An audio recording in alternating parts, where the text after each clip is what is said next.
Pada sore ini kita akan bicara tentang, kan tema 2 bulan kita kan itu knowledge dan understanding. Ini masih nyambung dengan khotbahnya, kalau masih ingat 2 minggu lalu Pastor Tony, ya kan? Kalau itu kemarin tema dikasih itu judulnya adalah filter hati. Nah ini ada hubungan nih, kita akan bicara tentang mulutmu harimaumu. Maaf ya sedikit rada ngeri nih judul khotbahnya gitu ya. Jadi ini juga bicara buat saya. Kenapa saya bilang itu saya mau nolak ini? Karena saya di ini tuh perkataan kamu gimana gitu ya. Jadi campur adul. Jadi kita bicara tentang mulutmu harimaumu. Udah sering dengar dong. Kalau dengar ini ingat siapa? Enggak sebutin dalam hati aja. Ya, dalam hati aja dan sebutin namanya gitu ya. Oke, jadi saya coba cari tahu ini maksudnya apa sih mulutmu harimaumu gitu ya. Jadi memang sebuah ungkapan atau peribahasa yang berarti bahwa di Indonesia, di Amerika nggak ada peribahasa ini. Bahwa segala perkataan yang diucapkan jika tidak dipikirkan atau dijaga dengan baik, dapat berbalik merugikan dan membahayakan diri sendiri. Gitu ya. Layaknya seekor harimau yang siap menerkam mangsanya. Ungkapan ini juga memiliki makna bahwa perkataan kita itu memiliki kekuatan yang hebat. Kekuatan yang sangat luar biasa. Jadi waktu saya terima tema ini, aduh Tuhan, saya suka bercanda orangnya gitu ya. Makanya hati orang banyak ngomong, itu kemungkinan banyak salahnya. Kemungkinan gitu ya. Nah kita akan lihat sama-sama apa yang Tuhan katakan mengenai perkataan lidah atau mulut ini. Nah kalau tadi kan mulutmu harimaumu itu ini memang mengajarkan kepada kita semua untuk hati-hati dalam berkata-kata gitu kira-kira. Karena itu bisa berbalik menghantam saya, menghantam kita gitu kira-kira. Karena jangan anggap sepele perkataan karena dia punya kekuatan yang sangat hebat, sangat luar biasa. Kitab Amsal pasal 18 ayat 1 bilang gini, hidup mati loh. Dikuasai lidah, siapa suka menggemakannya akan memakan buahnya. Hidup mati loh. Hidup mati saya ternyata dikuasai oleh lidah saya sendiri, oleh perkataan saya. Nah, terjemahan yang lain bilang gini, bahasa Indonesia masa kini, lidah mempunyai kuasa untuk menyelamatkan hidup atau merusaknya. Orang harus menanggung akibat ucapannya. Lidah mempunyai kuasa untuk menyelamatkan hidup atau merusaknya. Jadi perkataan saya ini bisa menyelamatkan saya, sekaligus bisa merusak hidup saya. Dan merusak hidup orang lain. Saya baca lagi kita Amsal yang lain ya. Amsal 12 ayat 18, ada orang yang lancang mulutnya, seperti tikaman pedang. Tetapi lidah orang bijak mendatangkan kesembuhan. Terjemahan lain bilang gini, versi mudah dibaca. Jika orang mengatakan sesuatu tanpa berpikir, kata-kata itu dapat memotong seperti pisau, bijaksanalah perkataanmu dapat menyembuhkan. Jadi orang yang punya pengetahuan, orang yang punya pengertian, itu adalah orang yang bisa menjaga perkataannya. Nah kalau kita bicara pengetahuan kan, pengetahuan itu kan memang segala sesuatu yang kita pelajari. Baik lewat pengalaman, di bangku kuliah, sekolah dan segala macam. Tapi kalau pengertian adalah yang mengeksekusi apa yang sudah saya tahu. Itu pengertian. Jadi antara pengetahuan dan pengertian itu sangat penting. Terutama dalam hal berbicara. Jadi orang yang berpengetahuan, nggak cukup hanya berpengetahuan, dia harus ngerti. Nah tadi dibilang di sini kan bahwa jika orang mengatakan sesuatu tanpa berpikir, kadangkala saya udah ngomong baru berpikir. Firman Tuhan bilang berpikir dulu baru ngomong. Kebanyakan saya ini ngomong dulu baru berpikir. Maaf ya saya nggak nyalahkan dokter tadi sih, karena maksud dia baik. Tapi gini, nggak semua sama orang bisa menerima hal yang sama soalnya. Gitu loh. Karena saya dalam posisi memang kebingungan dengan kondisi saya. Jadi waktu dia bilang ini, ada nggak keluarga Bapak, ada turunan nggak tumor atau cancer? Maksud dia baik sih sebenarnya. Dia mau coba menganalisa saya gitu loh. Tapi perkataan itu membuat saya rada jiper. Jadi jangan salah loh, tampang begini, hati jiper, Hello Kitty. Jadi waktu itu saya mikir panjang akhirnya. Ini gimana? Makanya saya ngobrol sama teman-teman gitu ya. Udah putuskan ganti dokter. Jadi firman Tuhan ini ngajarkan saya bahwa sebelum ngomong berpikir dulu. supaya nggak salah ngomongannya. Gitu loh, nggak menyakiti pada akhirnya. Tapi sekali lagi, saya sering mengalami hal yang sebaliknya. Karena suka bercanda soalnya kan. Gitu, suka bercanda. Nah, firman Tuhan ini enggak, misalnya gini, ini mengajarkan saya, mengajarkan kita semua. Supaya gini, supaya orang yang, kita ini sebagai orang yang berpengetahuan dan berpengertian, itu harus bisa menjaga mulut perkataan. Bukan berarti jadi puasa ngomong ini gitu ya. Bukan itu maksudnya. Tapi memang berpikir dulu, baru ngomong. Ya, apalagi maaf. Tapi kalau keadaan marah kan, karena emosi kan, susah loh. Nanti ada bagian kita bahas dia. Susah itu. Oke, saya lanjut dulu ya. Seringkali kita tidak menyadari akan hal ini, yang tadi itu, kita Ansel bilang, bahwa perkataan kita memiliki kuasa atau kekuatan yang luar biasa. Perkataan kita itu bisa membangun, sekaligus juga bisa menghancurkan. Bisa membawa kehidupan dan kematian, baik untuk diri saya maupun orang lain. Perkataan itu bisa menciptakan, membangun sebuah atmosfer, baik yang positif maupun negatif. Iya, kalau kita lagi ngumpul sama orang-orang gitu ya, kalau perkataan itu perkataan yang menyebalkan gitu ya, perkataan yang menyakitkan, itu suasana itu bisa menjadi negatif loh. Tapi kalau dalam sebuah komunitas pertemuan, saya ngomongnya positif, itu akan membangun atmosfer yang positif. Meskipun memang mungkin situasi kurang enak. Tapi kalau saya datang sebagai anak Tuhan, ngomongan saya, pembicaraan saya, itu omongan yang positif, yang tadinya itu mungkin atmosfernya kurang baik, itu lama-lama bisa menjadi baik. Dalam pertemanan lah gitu ya. Ya kalau yang besti-besti sih mungkin udah biasa, udah kenal. Tapi kalau yang belum kita, maksudnya bukan circle-nya kita gitu ya. Terus kita ngomong asalan gitu ya. Apalagi kalau sudah menyakiti hati. Ngejelep di hati itu. Udah itu suasana menjadi kacau. Dari mulut yang sama, kita bisa memberikan pujian kepada orang lain. Ya, bisa loh dengan mulut yang sama nih. Dari mulut yang sama, kita juga bisa menjatuhkan dan menjelek-jelekan orang lain. Makanya kan paling mudah ngomongin orang daripada ngomongin diri sendiri kan. Udah paling gampang lah itu, termasuk saya di situ. Dari mulut yang sama kita bisa memberikan pujian dan pengagungan kepada Tuhan. Tapi dari mulut yang sama waktu saya punya masalah, bisa keluar kata-kata yang menyalahkan Tuhan. Dari sumber yang sama loh. Bisa keluar. Dua hal yang berbeda.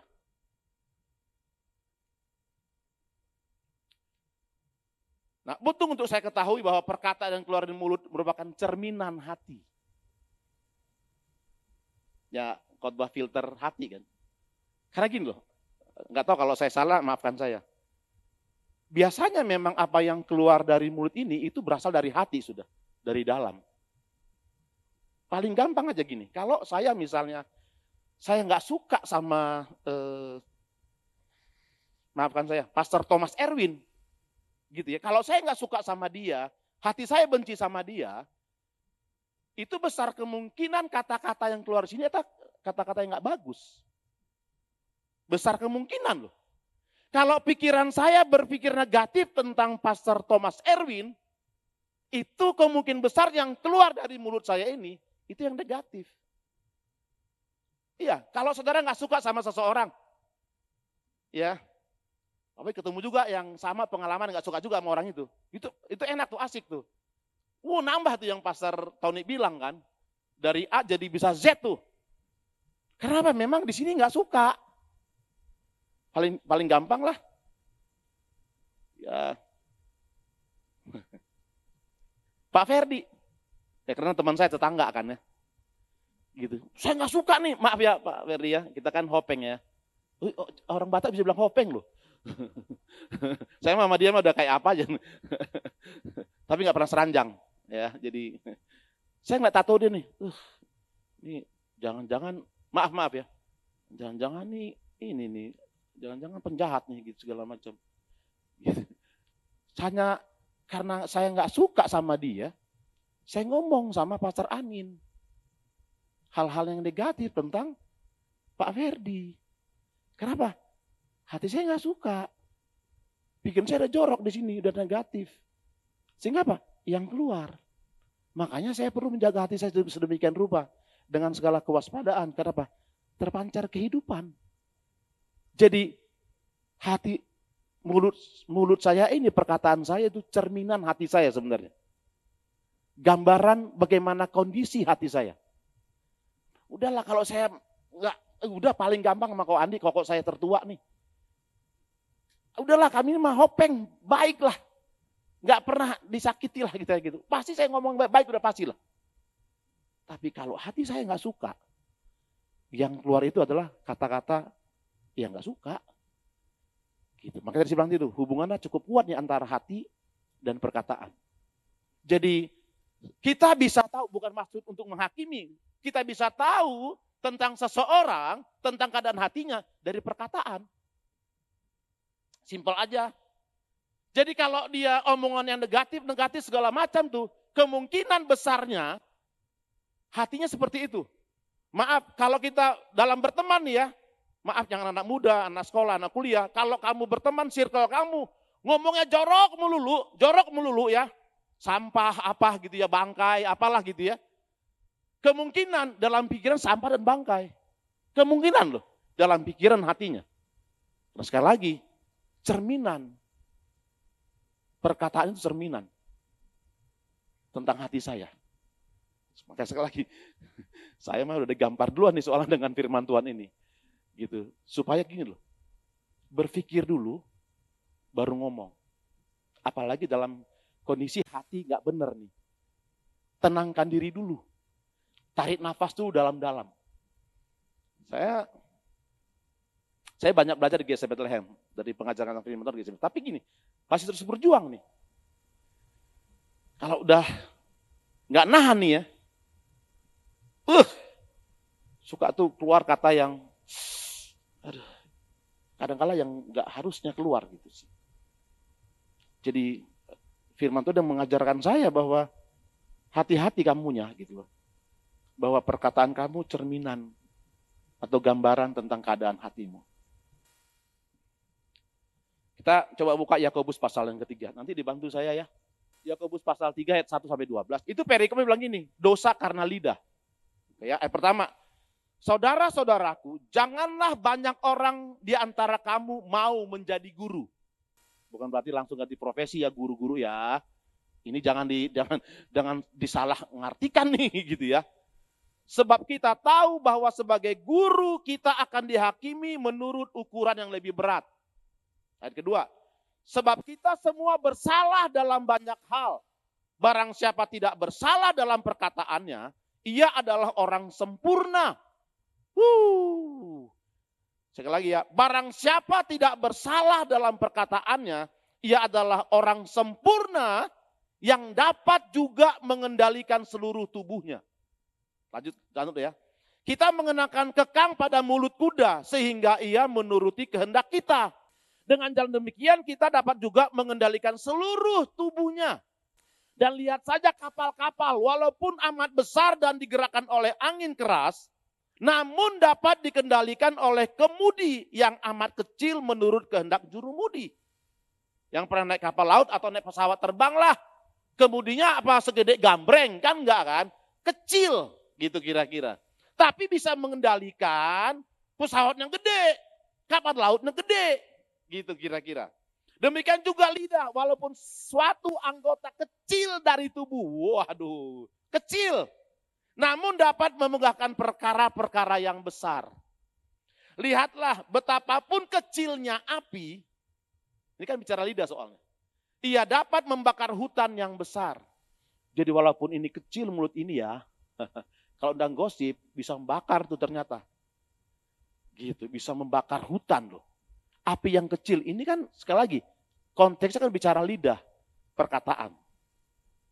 Lidah pun adalah api. Nah itu dia, lidah pun adalah api.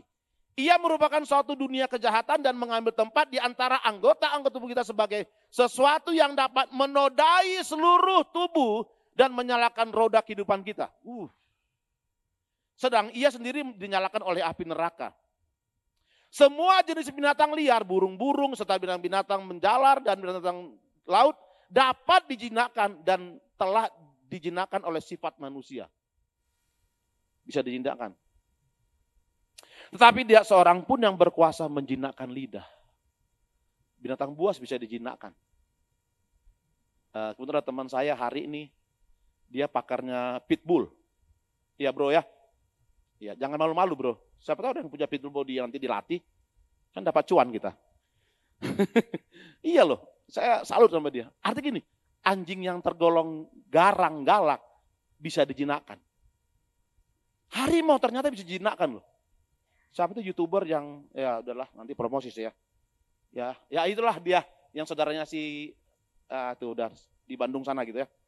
Dia bisa menjinakkan, ada pawangnya, bisa menjinakkan harimau apa segala macam gitu ya. Nah tapi dia bilang gini, lidah itu yang kecil itu, nggak bisa dijinakkan loh. Ya, tak seorang pun berkuasa menjinakkan lidahnya. Ayat 9, dengan lidah kita, tadi saya bilang tuh, dengan lidah kita memuji Tuhan Bapa kita, dan dengan lidah kita mengutuk manusia yang diciptakan menurut rupa Allah. Dari mulut yang satu keluar berkat dan kutuk. Hal ini saudara-saudaraku tidak boleh demikian terjadi. Nasihat buat kita, gak boleh terjadi. Ya kalau memang dari mulut ini jangan lagi keluar yang lain-lain gitu kira-kira. Harusnya berkat gitu. Adakah sumber memancarkan air tawar dan air pahit dari mata air yang sama? Nggak ada loh. Kalau ada itu keajaiban loh. Di rumah, udah nggak pakai sumur sih ya. Iya, susah saya. Di daerah saya masih pakai sumur soalnya. Rumah saya di Korea masih pakai sumur soalnya. Gitu ya, walaupun ada air pumpnya. Yang nggak maksudnya kampung banget lah. Cuma masih ada sumurnya. Seingat saya, air sumur kami itu nggak ada air pahitnya, nggak ada air manisnya. Biasa aja, satu aja yang dikeluarin gitu ya. Harusnya sama dengan mulut saya. Mulut kita harusnya itu nggak bisa ada yang asin, nggak bisa ada yang asam, nggak bisa ada yang sedang-sedang saja. Ya tawar aja gitu kira-kira. Satu aja gitu kira-kira. Saudara-saudaraku, adakah pohon ara dapat menghasilkan buah zaitun dan adakah pohon anggur dapat menghasilkan buah ara? Nih kok Andi suka tunjukin tuh di medsosnya gitu ya. Lagi kemarin buah apa kok ya yang kok petik? Ya itulah kok ya. Kalau kok Andi, ya ada duren juga ya, duren ya. Maksudnya gini, kalau kita punya pohon duren, kan nggak mungkin ada pohon mangga, buahnya, maksudnya dari pohon duren ada hasil buah mangga dan buah duren. Enggak lah Pak Ferdi kan, pernah nggak ngelihat pohon duren, buahnya itu ada mangga, stroberi, nggak ada loh. Yang dihasilkan itu buah duren. Ya pohon mangga yang dihasilkan buah mangga gitu kira-kira. Nah anak Tuhan yang dihasilkan harusnya apa dari mulutnya? Suara Tuhan gitu. Bukan suara sibolis. Tahu gak sibolis? Itu bahasa Korea tuh. Maksudnya suara si iblis. Gitu loh. Yang keluar harusnya perkataan-perkataan yang memberkati. Oke saya lanjut ya. Saya ulangi.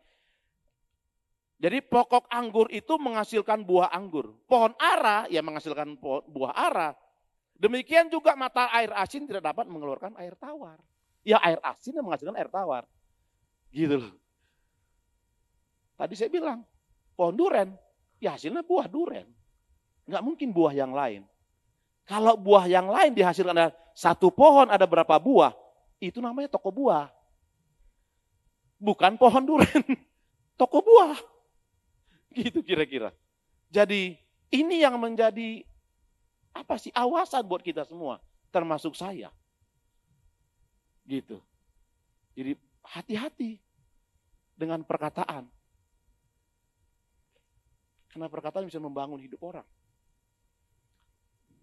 Ada beberapa hal yang bisa kita pelajari dari ayat-ayat tadi. Yang pertama ini, masalah guru tadi maksudnya gini. Jangan terlalu banyak bicara itu maksudnya.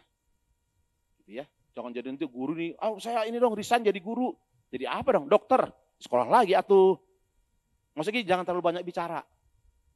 Gitu loh. Jangan asal bicara, lebih tepatnya gitu kira-kira. Jangan asal bicara, ayat yang pertama tadi tuh. Makanya tadi saya bilang tuh sebelum ngomong mikir dulu. Saya kadang itu, aduh kenapa tadi gua ngomong gitu ya? Udah telat, udah nyakitin orang. Gitu loh. Yang kedua, menaruh kekang pada mulut kita. Ya tadi kan, kuda kan ditaruh kekang di mulutnya. Kebetulan di rumah ada itu, ada saudara angkat. Pelihara dogi. Dog lovers. Ada jenis anjing apa? Poodle. Saya pakai tali kadang-kadang bawa dia jalan. Ini kan bicara kekang. Saya bisa atur dia loh. Enggak bisa mau dia. Gitu ya. Jadi dia jalan tuh kalau udah kemana-mana, saya tarik aja udah. Nah, naik kuda, kalau nggak dikasih kekang, udah gimana itu? Lagi naik andong nih, misalnya nggak ada talinya, kusirnya nggak punya talinya, itu gimana coba? Atau zaman-zaman dulu yang film-film koboi nggak ada kekangnya gitu, itu lari kuda bisa kemana-mana itu. Nah, sama dengan kehidupan kita. Kalau mulut ini nggak dikasih kekangnya, talinya akan kemana-mana. Kenapa? Nggak ada seorang pun yang bisa menjinakkannya. Gitu loh. Jadi perlu dikasih kekang di sini. Supaya apa? Nggak kemana-mana omongannya. Nggak nyakitin orang, nggak ngomongin orang, gitu ya.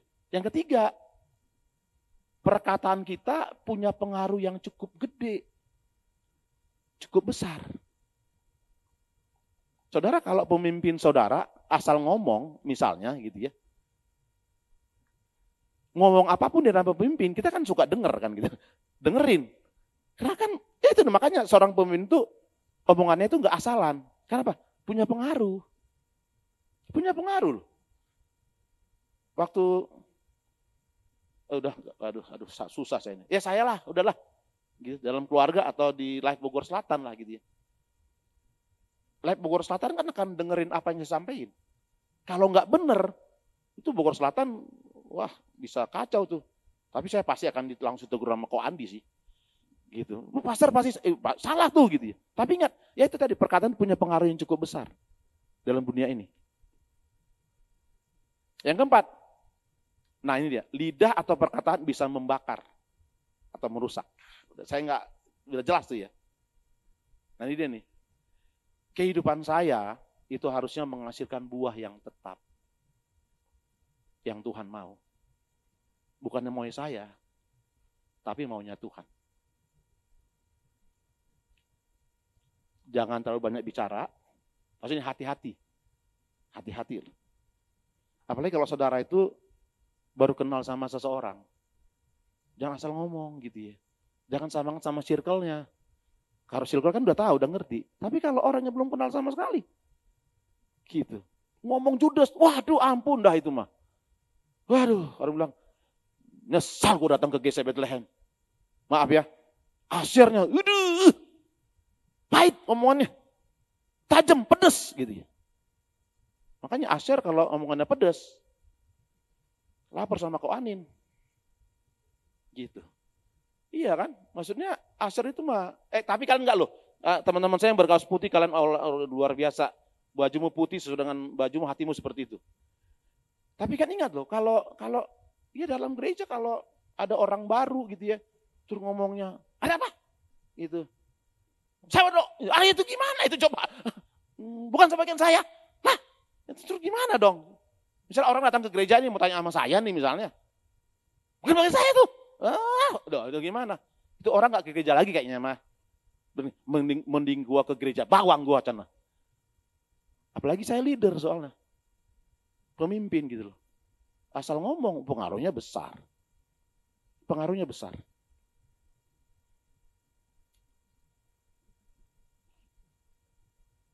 Bisa membakar, merusak. Jadi dari sini harus sebuah tetap. Ya selesai nih. Berbahagialah tadi yang titip pesan ke saya. Apa akibatnya jika kita bisa menjaga perkataan? Yang pertama, hidup saya akan terhindar dari malapetaka. Terhindar dari kesusahan-kesusahan. Betul memang selama kita hidup ini ada kesusahan. Tapi jangan lagi ditambah kesusahan dengan perkataan. Nah itu dia. Udah susah, perkataan menyusahkan lagi gitu kira-kira. Udah cukup aja. Dijaga perkataannya supaya kita nggak mengalami namanya malapetaka. Orang yang bisa menjaga perkataannya menjadi orang yang dapat dipercaya. Kenapa? Dijaga omongannya soalnya. Gitu loh. Karena kan, ya ada istilah gini kan, saya pegang omongan kamu, gitu kira-kira. Saya pegang, apalagi kalau pemimpin, saya pegang omongan Bang Agus. Gitu. Harus bisa, pada akhirnya saya akan menjadi orang percaya. Yang ketiga, yang terakhir, kalau salah yang terakhir ya ini. Hidup saya akan membawa kehidupan bagi orang lain. Karena kami gembala wilayah kadangkala besuk gitu ya. Ini saya bukannya supaya gembala wilayah dikasihani ya. Kadangkala kami itu bukan hanya mendoakan orang yang sakit. Saya bingung sih, ini sedikit melenceng nih. Saya tuh bersyukur punya tampang seperti ini. Tuh kan ketawa kan? Ngeledek kayaknya ini mah. Ada bersyukurnya, ada ruginya.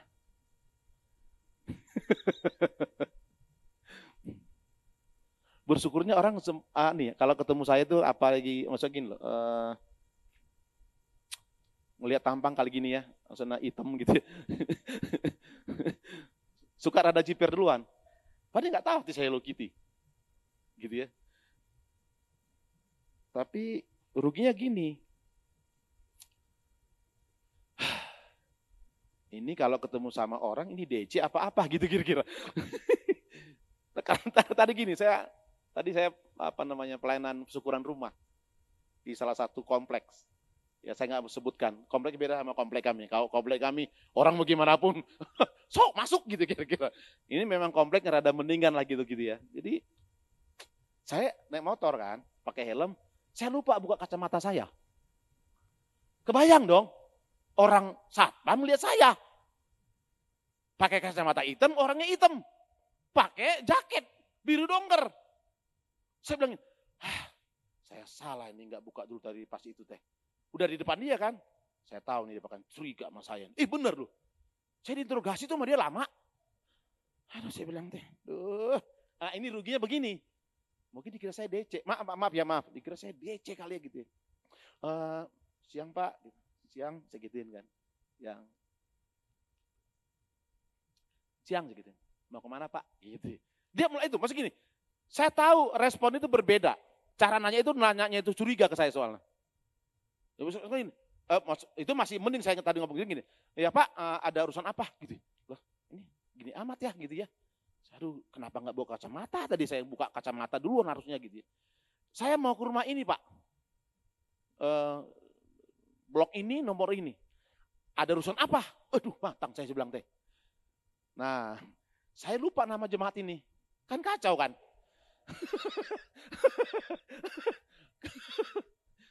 Mau ke rumah siapa? Aduh, siapa tadi ya? Udah saya dicurigai, lupa nama jemaat lagi. Aduh, saya gini aja. Pak, saya mau syukuran rumah. Beres. Dia begini, kalau nggak pendeta ustadz, gitu kira-kira. Oke Pak, kata begitu.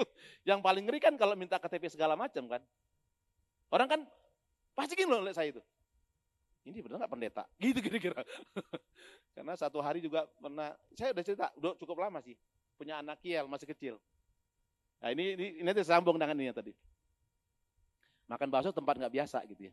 Kiel kan gemuk-gemuk gitu ya. Gemoy gitu, waktu kecilnya kan lucu ya. Nggak kayak bapaknya.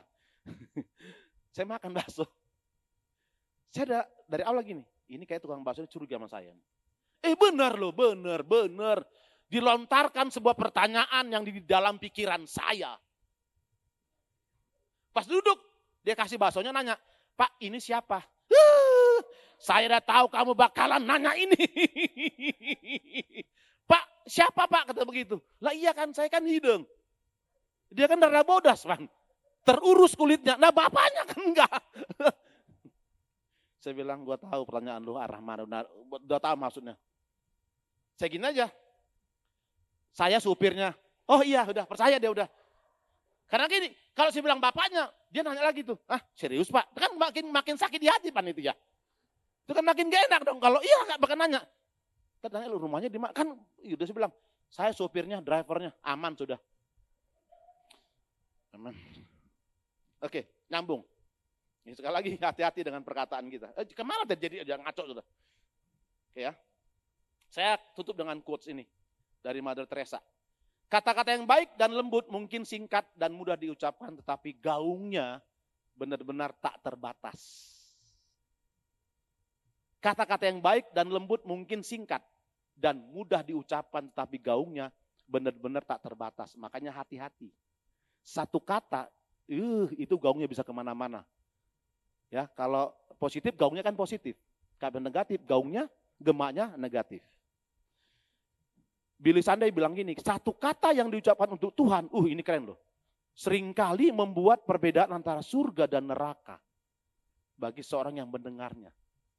Bisa perbedaan antara surga dan neraka bagi orang yang mendengarnya. Satu kata bisa membedakan antara surga dan neraka. Ini no name. Ini yang buat saya itu diam cukup lama.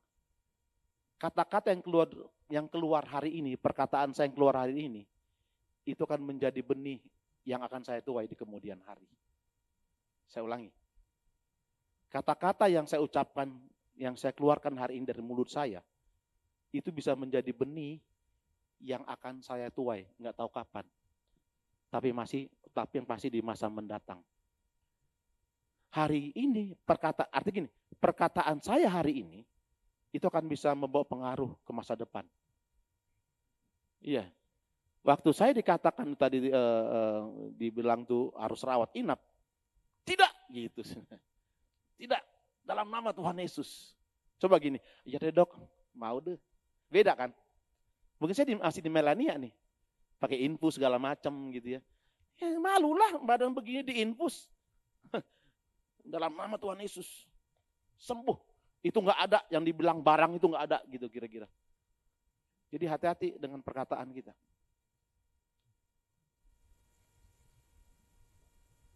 Perkataan itu bisa merubah. Saya undang kita bangkit berdiri bersama-sama.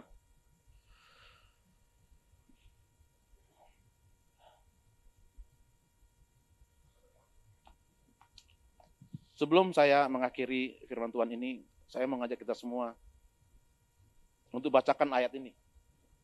Sebagai komitmen kita bersama termasuk saya. Jadi saya ambil dari terjemahan yang lain. Dari kitab Mazmur 141 ayat 3. Kita ucapkan sama-sama, mau? Ini menjadi komitmen saya dan kita semua. 1, 2, 3. Tuhan, tolonglah aku mengendalikan yang kukatakan. Tuhan, tolonglah aku menjaga ucapan.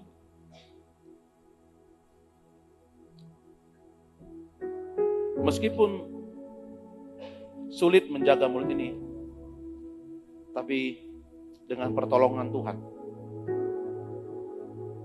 kita bisa. Saya harus akui, kadang-kala ada kata-kata yang kurang tepat. Dan itu nggak bisa ditarik lagi. Tapi sebagai sebuah pembelajaran. Untuk kita berhati-hati dalam berkata-kata. Mulutmu adalah harimaumu. Sebelum kita bicara, sebelum kita menyampaikan sesuatu, kita perlu berpikir terlebih dahulu. Omongan itu jangan asal keluar. Apalagi kalau perkataan kita menyakiti hati orang lain.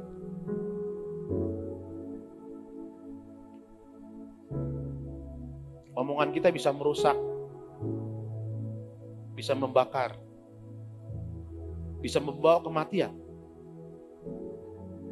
Tapi perkataan ini juga bisa membawa kehidupan. Biar dari sumber yang sama dari mulut kita, itu keluar kata-kata yang membangun. Kata-kata yang membangun. Meskipun memang mungkin kita dalam situasi yang kurang baik, tapi perkatakan hal yang baik, hal yang positif. Mungkin kita ada kesal sama seseorang, marah sama seseorang, tapi kita mau belajar memperkatakan yang baik. Karena waktu saya memperkatakan yang positif, itu pertama-tama akan menolong hidup saya. Menolong hidup saya. Tapi kalau saya memperkatakan negatif, selain orang itu rugi, saya juga rugi. Karena perkataan itu bisa merusak orang lain dan merusak diri sendiri. Tapi yang pasti kita dulu yang akan rusak.